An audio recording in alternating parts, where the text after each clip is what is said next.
And welcome. Raise your inner game today. I'm David Levin. This is our Friday episode, so we're talking about the inner game of life. Tuesdays are for the mental game of sports and competition. Fridays are for the rest of our lives. So how are you doing this week? How's your mental game? I hope you're feeling good. I hope you have what you need to keep feeling good.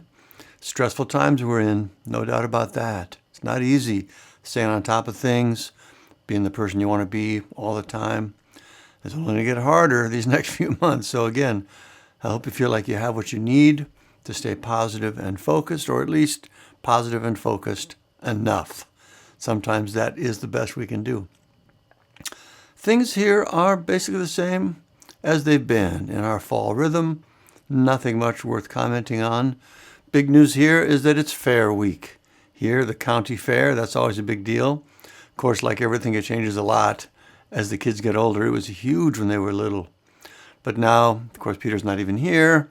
Francis is in a transitional phase, I would say. Still going, looking forward to it, but totally different vibe now. Mostly just hanging out with friends and going on big rides. Anyway, that's fun. So lots to talk about this week, as usual. The presidential debate, Trump's epic meltdown, the Republicans for Harris movement. I think that's worth talking about. Some disturbing Trump campaign promises. How thinking about death can help us live better. That sounds like a strange pivot, but I think it'll make sense. New info on the importance of sleep and how light exposure affects that. Our challenge of the week, and an interesting new product announcement from Apple. All right, we'll start with ups and downs. So what gave me a lift this week and what things were pulling me down? The big lift I'm feeling right now is from the presidential debate this week between Donald Trump and Kamala Harris. I'm sure you know by now, but she killed it. And it's been so fun to follow along as the press digests just how amazing this was. And it's crazy to hear Trump, God, going around saying he won, like all the polls, see, I won, when everyone saw with their own eyes that he so clearly didn't. That's just so insane. And of course, now he's back out of doing another one. Probably a smart move on his part, honestly. Anyway, the best part for me is that the more you think about it, and you can hear this in the commentary, even from the right-wing outlets, the more you really think about what happened, it just laid bare how smart she is and how small and weak and truly pathetic he is. Every one of his meltdowns was triggered by her intentionally. She just had complete control over him. She would make her statement, get her position out there, doing what needed to be done for that, and then finish with a dig on him in the areas he's most obsessed with, right? What people think about him, his crowd sizes, his fake business success, all of that. So then in his answer, he couldn't help himself. He never got to the points he wanted to make. He just responded to her digs and went off into crazy town. She even said at one point, directly to him, talking about foreign leaders, that they know you can be easily manipulated by flattery and praise. And then she basically demonstrated to the whole world in real time how true that is. He's just a feeble child, mentally and emotionally. He knew what he needed to do. His team told him what he needed to do. He practiced it. But faith was just a little tweak to his ego. He literally could not control himself. Lacking in insight and self-control. Again, small, weak, pathetic, and the whole world saw it. Bill Clinton famously said, in stressful times, people will choose wrong and strong over right and weak. And I think that's kind of been Trump's superpower over these years. He presents this kind of fake strength that unfortunately a lot of people buy. But this took all that away. He wasn't dangerous and strong. He was ridiculous and weak. It really felt like the Emperor's new clothes in a lot of ways. Or maybe even better, Wizard of Oz. Toto pulls back the curtain to reveal the small, frightened con man hiding behind there. It was just very satisfying to see. Will this change voters' minds? No way to know. But it still felt huge to me, like a real pivot point. And by the way, I'm talking about Trump's performance, but let's remember, this was really the result of a genius performance by Kamala. Just truly next level. Not only did she make the case for her position, for the turn the page, not going back, I'm working for you, he's working for himself, framing, looking presidential, all the messaging things she needed to do, she also took down the bully that no one, not one single person, has been able to do in almost 10 years of trying. It was just masterful, and it's making me very happy. So that was my up this week. I expect it'll keep me smiling for at least a couple more days. My down this week, on a much smaller scale, as you probably know, I'm playing pickleball. We have a new pickleball association in our little town, pulling together projects, painting lines on tennis courts, holding public events, getting new players involved. All good and lovely stuff.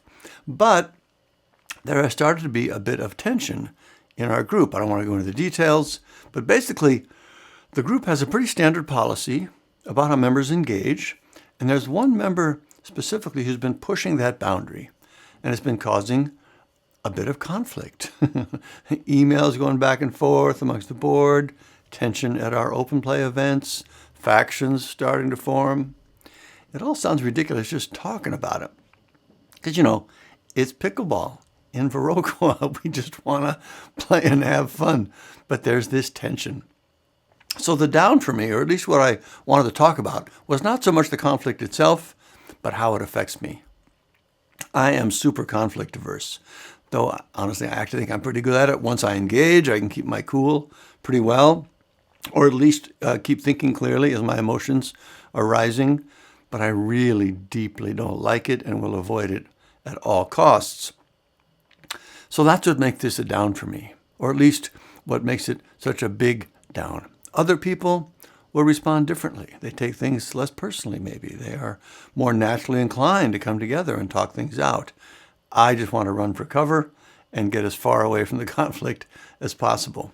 So that's the interesting point to me. It's really about having more humility with it. When we think about the things in our lives that are high gravity triggers for us, that weigh us down and make it hard to be the person we want to be, it's easy to look at those triggers and basically put all the blame on them. They're bad. We need to stay away from them.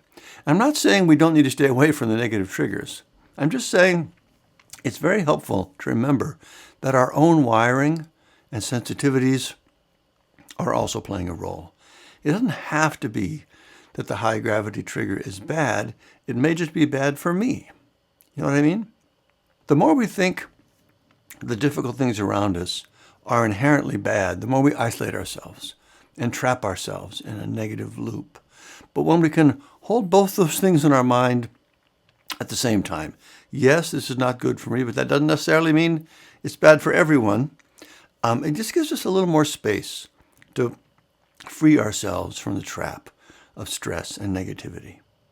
Anyway, that was my down this week. Pickleball Association conflict triggering my deeper conflict aversion. By the way, it's all good now, or at least mostly good. Situation resolved. Moving on. All right, up next, top stories. The big thing on my radar this week is the growing movement of Republicans for Harris. You're seeing more and more high-profile Republicans coming out in public and saying they're voting for Kamala Harris. Of course, I love that just on its face, but it's super interesting too and worth thinking about. Liz Cheney this week. No surprise there, I suppose, after her public work on the January 6th Commission. But her dad, Dick Cheney, came out for Kamala. Liz is planning to campaign for her this fall. That's wild. Most of Trump's cabinet is not supporting him. His vice president, Mike Pence, not supporting him. Over 200 Republican staffers from George Bush, John McCain, Mitt Romney signed a letter this week supporting Kamala. All these top generals opposed to him. I mean, it's really something. I don't believe there's ever been anything like it. As our parties get more and more calcified, just think what it must take for people like this to stand up and not only say they're not supporting Trump, but that they're voting for Kamala. There are quite a few Republicans going like halfway. They're not supporting Trump, but they'll write in someone else. But that's just a lame cop-out. If you believe he is dangerous and unfit, your duty is to keep him out of there, right? Country over party. Don't act like you're making a stand and do something courageous by writing in Ronald Reagan. But anyway, this goes beyond that, right? It's standing up and saying out loud, I'm voting for the Democrat. That is bound to cost them in every way. Friends, associates, jobs. It is truly a courageous act on their part. But I also think it's super important to really think about what it tells us about him. The serious, patriotic people who know him best are willing to risk their entire careers to keep him out of the White House. It really is shocking and historic. I don't think it's registering as much in all the other noise, but when we look back, I expect this will get a lot more attention. I also think it has to really matter in the election. It looked like this was going to be super close, right? Again, just a few thousand votes here and there. Every vote counts. The more Republicans there are who feel this way and are given a permission structure to vote country over party, this really could be a pivotal factor. So anyway, I'm excited about it. Looking forward to seeing what all they do between now and the election. I assume there'll be a lot of activity like this. Just seems like a very big deal that's worth keeping an eye on. In other election watch news, a couple things stood out for me, and basically it's just more horrible data points on Trump's agenda, should he win. First, he was talking about his plan to deport millions of immigrants, which of course is bad enough on its own. It's dumb, it's cruel, it's against our own national interest. But he also said this week it's going to be a bloody story, getting these people out of our country. A bloody story. He's telling us he's expecting it to be violent, and he's not bothered by that. He's proud of it. He likes the sound of it. He's advertising it. And I think we're making a big mistake if we don't take that seriously. Again, I keep saying this. When he tells us what he's going to do, if he's elected, he has permission to do it. It's considered a mandate.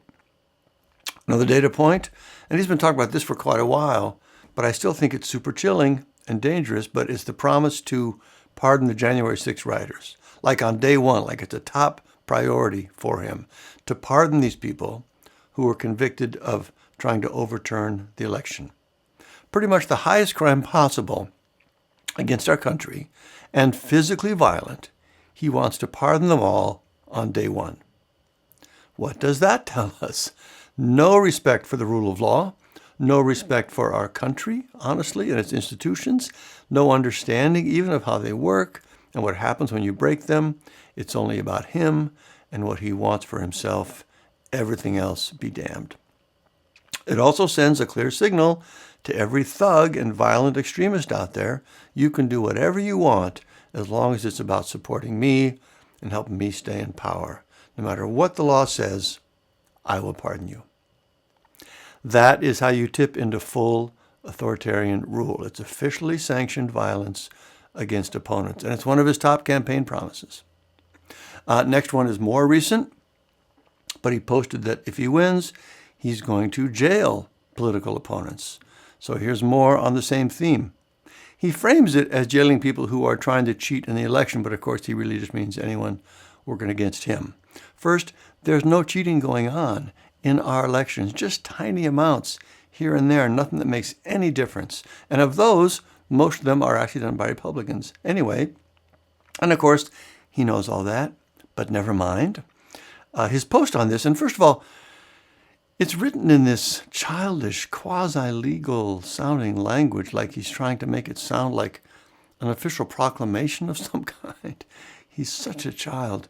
But he says the list to be prosecuted, quote, includes lawyers, political operatives, donors, and corrupt election officials, end quote.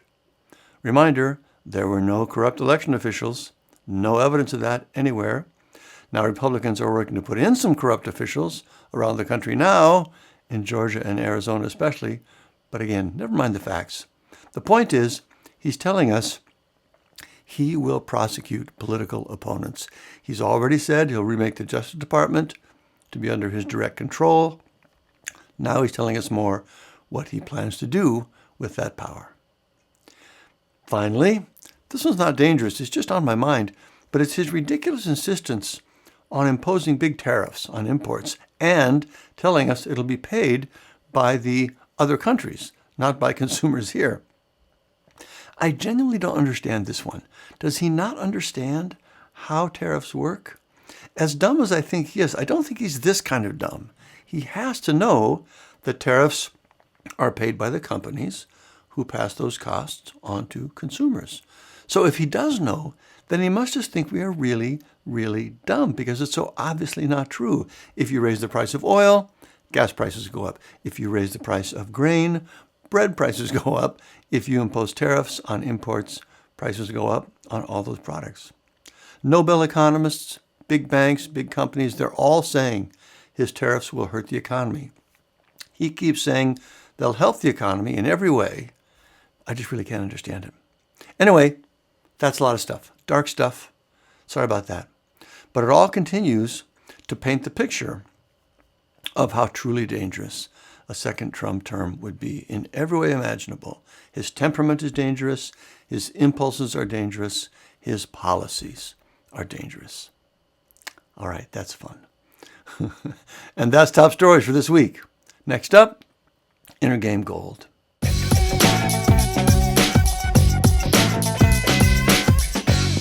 Last time we talked about the quote from the Raise Your Inner Game book from Leonardo da Vinci. The height of a person's success is gauged by their self-mastery. Lots of helpful insights in that idea. This week I want to return to my favorite Stoic sentiment, Memento Mori, which means remember that you die, or that we die. We've talked about this before. It's not meant to be morbid or anything like that. It's just that when you think about the reality that you are going to die, as we all will, it changes your perspective in a helpful way and ultimately improves your life, your enjoyment of it, and your engagement in it. The specific way this helps me is when I ask myself in a moment, is how I'm being right now, how I would want people to remember me. If I died tonight for some reason, and this was people's last memory of me, is this what I would want? Now, of course, this moment, whatever it is, would not be their entire memory of me, but you get the idea. And the interesting thing about this is, pretty much every time I do it, I ask myself this question. The answer is no. For whatever reason, my current state, my energy, my attitude, my focus, all those kind of things, I'm not really at my best. I'm not in that place when I'm most proud of myself. And that version, of course, is how I would want people to remember me. Now, it's not terrible. I'm not saying that. But still, there is a gap between where I am right now and where I would feel proud of myself. So what that tells me is that left to my natural impulses, I will not normally be operating at that level. So it takes something like this, a reminder, to give me that little boost I need to get there. That's why I like this idea so much, because it reliably does that for me, and I just find it very helpful. So that's Inner Game Gold for this week. Memento Mori. Remember that you die. Not morbid, just a very helpful perspective-shifting thought. All right, next up, raise your outer game. Last week we talked about the risks of caffeine, some interesting new information available on that. This week I want to talk again about sleep. I've touched on this before here and in both the Raise Your Inner Game book and the Sports Academy training, but I heard some new information recently that I wanted to pass on. So I was listening to a podcast with Scott Galloway. It's the Prof G pod. I listen to that one all the time. His guest was Andrew Huberman, huge online health and fitness guy, professor at Stanford. I don't actually know much about his work, but I hear about him a lot. Anyway, part of the show was about sleep, and the new items he mentioned were, number one, new studies are showing more and more that sleep is really the foundation of all kinds of health for us, mental, emotional, and physical. And the physical part was news to me. It's obvious how it affects us mentally and emotionally, but apparently there are physical systems that are also strongly affected by it. So that was just interesting, making it even more important to be intentional about getting good sleep. The other item had to do with light, exposure to light. There was a big study he referenced, like 80,000 people. And it turns out that the type and amount of light exposure we get has a big impact on our sleep and on our mental health. People who were exposed to sunlight, very bright light, early in the day, like first thing in the morning, had significantly fewer mental health issues. If they already had issues, early light exposure would lessen their symptoms. Also, on the other direction, the other end of things, light during the night can really mess up your sleep. 12 seconds of bright light during the night wipes out melatonin levels. Melatonin is what helps us sleep. Even low-level light with your eyes closed can still disrupt restful sleep. I thought that was very interesting. And kind of funny too, it hit home a little bit. There was a time when I would wear my Apple Watch while I slept. And after a while, Margaret said, "You got to stop doing that. When you move, your watch turns on and blasts me with the light."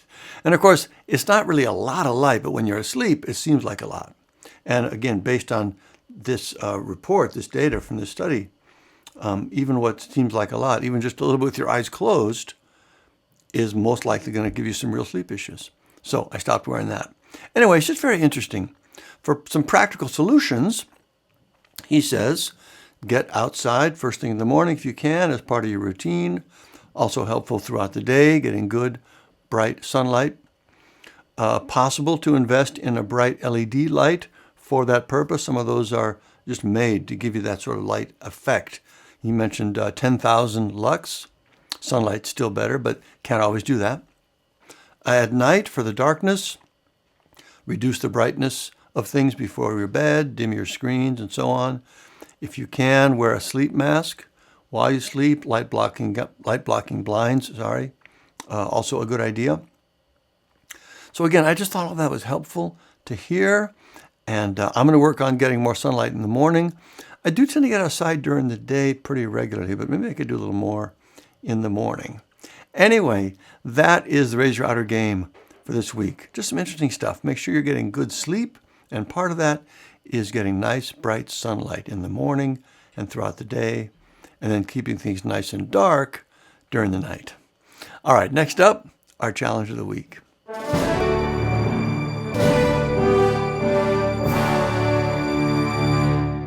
I am still practicing asking myself, I wonder what they're dealing with when I see strangers around town. I mentioned that the last couple of episodes. It'll take a while to make that a habit, so I just keep working on it because I'm motivated to do it because it's so helpful. This week, for you, my main suggestion is to practice Memento Mori. Think about the reality that you are going to die at some point, and then ask yourself if how you're being right now is how you want to be remembered. Such a good exercise. Do that a few times this week. Write down your thoughts and experiences. See if that doesn't have a lovely effect on you. You could also put a little time into thinking about your sleep and your light exposure during the day and night. How are things now? How might you improve in these two areas? All right, those are your challenges for the week. Next up, highly recommended.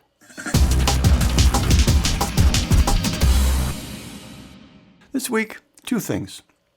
First is a new book I'm reading called Conclave by Robert Harris. I heard about this because there's a movie coming out, the same name, with a great cast. Ray Fiennes, John Lithgow, Stanley Tucci, Isabella Rossellini.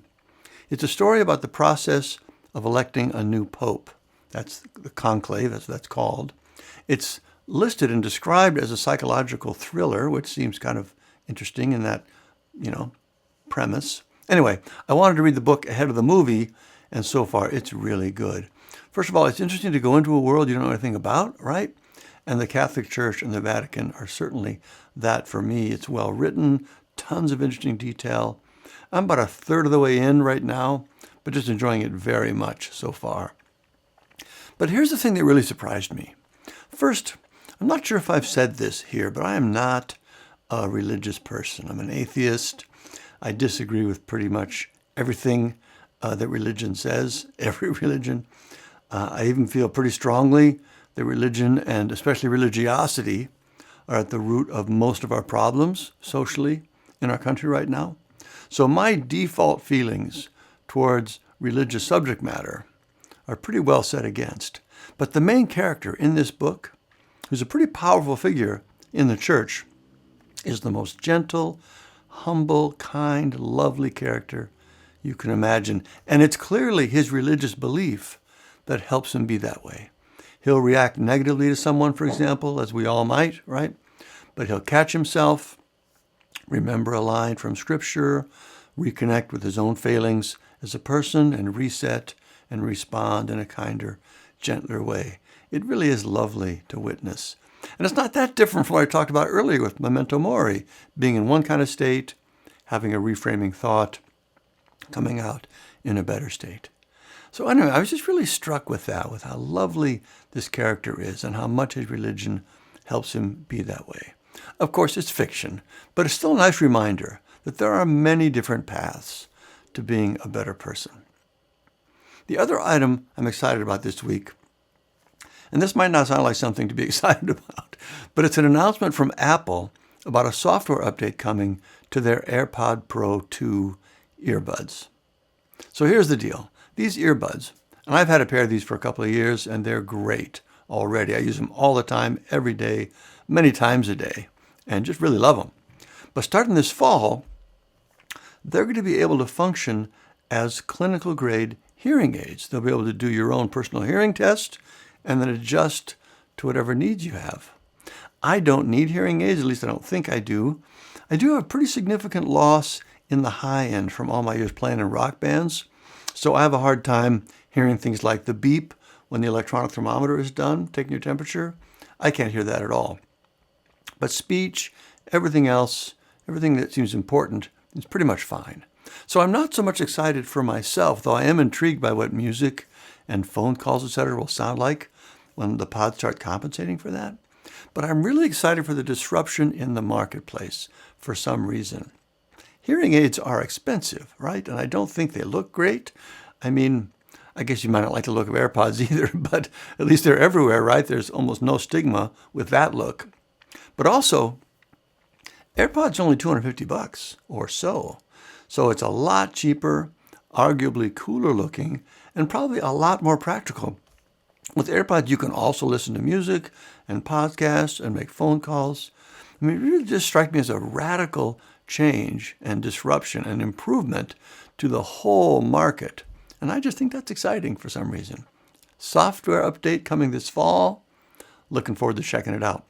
And that's highly recommended for this week. Conclave book and Apple AirPods Pro 2 new hearing aid feature coming this fall. Reminder to check out the Raise Your Inner Game book if you'd like to boost your mental game, get things on a better track, or the Sports Academy training to take your sports game to a higher level. Be happy pickleballers or whatever it is you play. And that's it for this week. I hope you have a great week. Keep up the good work. I'll talk to you next time.